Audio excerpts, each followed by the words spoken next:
Just as there are 4 earthly physical realms, there are also 4 physical humanoid root races associated with the creation of each realm. These 4 root races are the Hyperboreans, Lemurians, Atlanteans, and Aryans. But there's also a 5th race of beings that lives in the center, Mount Meru, of our Earth. This is the master root race, the Polarians. Unlike the other 4, the Polarians are semi-ethereal, meaning not completely physical beings. They do not have a definitive skin pigment, size, color, or race. Having said that, they are often depicted as being somewhat indigo-bluish, translucent beings. The very middle or central point of Earth is where the Earth and the heavens meet, and this is where the gods live. We propose that the Polarians are able to transverse between the 2 worlds, the heavens or spiritual realms above and Earth/physical planes below. Anyway, these Polarians began the human race at pole position. They were the very first forms of earthly beings to manifest on this plane. All the other 4 root races were seeded by the Polarians, hence the term master race. We could also call the Polarians the guardians of the Earth. So this first Polarian epoch, or first 24,000 years, centered around the cosmic tree of life, was regulated by the grand heavenly first and largest solar system, Neptune and Uranus, the highest and first 2 wandering stars, or sun and moon, of our universe, albeit semi-ethereal in nature. And, at the end of their epoch, the Polarians completed their first cycle or circle of cosmic time, 24,000 years of experience. This was the end of their epoch. At this point, the Polarians created their very first physical manifestation, and so the Hyperboreans realm and root race are created. A new physical paradigm emerges, unfolding out of the North Polar Center axis, aka the very first ripple. We could also say the tree of life gave birth to its first physical fruit or seed. This process is what we might call a pole shift, the very first pole shift of our Earth.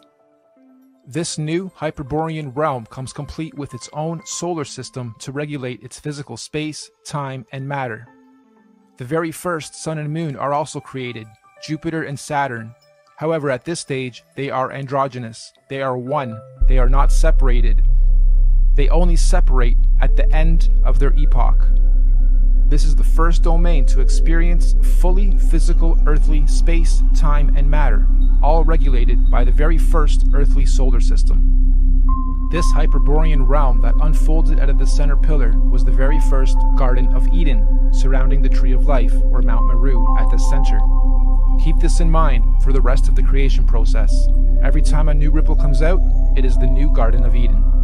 Over the next 24,000 years, during their epoch, the Hyperborean realm was gradually pushed outward away from the center as a new realm and physical root race was created.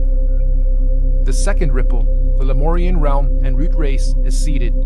A second pole shift, and again a new paradigm emerges, pushing the old Hyperborean realm outwards and away from the central pillar or tree of life. This is also where Saturn, aka Kronos, and Jupiter, aka Rhea, separate and start their orbit. This second realm, the Lemurians, also get their own sun and moon, which is at that point in time also androgynous, a sun and moon in one, which will in 24,000 years be known as Mars and Venus. During this epoch, the Lemurians are the Garden of Eden, and Mars and Venus, the androgynous sun and moon, regulates its cycles, seasons, and ages of this new realm and domain. Don't forget, the Lemurians were also seeded from the Polarians, the master root race, and not the Hyperboreans going inward.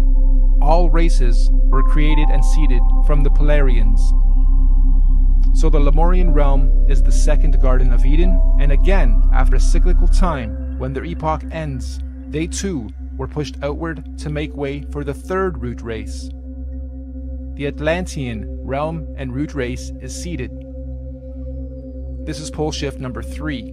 Mars and Venus now separate into 2 and start their orbit. This new Atlantean realm, like the previous two, was seeded with its own androgynous sun and moon that will eventually turn into Apollo, our sun, and Artemis, our moon, to regulate and control the cycles, seasons, and ages of that realm. This Atlantean root race and realm is the one we currently inhabit. All human races in this realm of Earth are predominantly Atlanteans. You are an Atlantean. During this Atlantean epoch, we in this realm were the Garden of Eden at the center. And once again, over cyclical time, 24,000 years, history repeats itself. Atlantis fell, or rather sank, when the Great Deluge or Flood happened, and reset us from the center to where we currently are, also finally setting Apollo and Artemis into their orbit. And so the Aryan root race was seeded out from the fourth and most recent pole shift. This is the current Garden of Eden. And to give us a point on our timeline, this Aryan root race and realm was seeded about 6,000 years ago to join the human race. And as our fractal pattern continues, just like the realms before it, the Aryan realm was birthed with its own solar system, Mercury, its androgynous sun and moon, to regulate and control the cycles, seasons, and ages of that new domain. And so, here we are, 6,000 years into the Aryan or fifth epoch.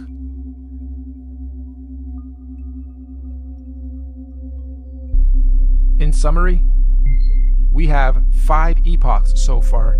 The Master Race, the Polarians, 24,000 years later, the Hyperborean realm was created. 24,000 years after that, the Lemurian realm was created, then the Atlantean, then the Aryan.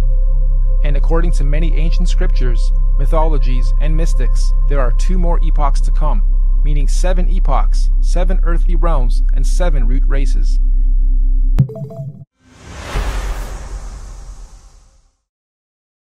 אם אהבתם את הסרטון הזה, אתם מוזמנים להצטרף אלינו באתר KNOWHERE, מקום לדעת, בו אנו משתפים איתכם את הסרטונים שיוטיוב, פייסבוק וטוויטר מנסים לצנזר.